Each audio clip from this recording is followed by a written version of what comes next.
ভাবুন তো, এমন একজন মানুষ যিনি নিজের শরীরে ইচ্ছাকৃতভাবে সাপের বিষ ঢুকিয়েছেন, তাও একবার দুবার নয়, প্রায় 600 বার, আর সাপের কামড় খেয়েছেন প্রায় 200 বার। শুনতে পাগলামি লাগলেও এই সাহসিকতা থেকেই বিজ্ঞানীরা পেয়ে গেছেন এক বিপ্লবী আবিষ্কারের চাবিকাঠি। এই ব্যক্তির নাম টিম ফ্রিড, যুক্তরাষ্ট্রের এক সাহসী নাগরিক যিনি নিজেই নিজেকে বানিয়েছেন সাপের বিষের বিরুদ্ধে মানব ঢাল।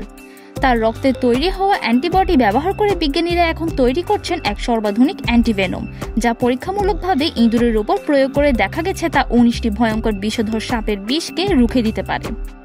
এদের মধ্যে রয়েছে কিং কোবরার মতো প্রাণঘাতী সাপও।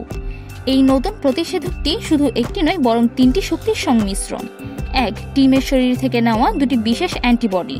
2. আরেকটি বিদ্যমান ঔষধ ভারিসপ্লাডিব।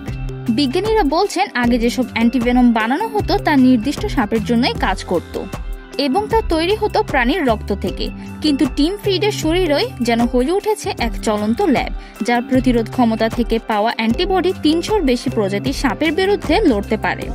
তবে বিজ্ঞানীরা সবাইকে সতর্ক করছেন, টিম যা করেছেন সেটা ছিল এক ব্যতিক্রমী সাহসিকতা, কিন্তু খুবই বিপজ্জনক। এখন আমাদের হাতে তার প্রয়োজনীয় অণুগুলো আছে, তাই ভবিষ্যতে আর কাউকে নিজের জীবন ঝুঁকিতে ফেলে এমন কিছু করতে হবে না।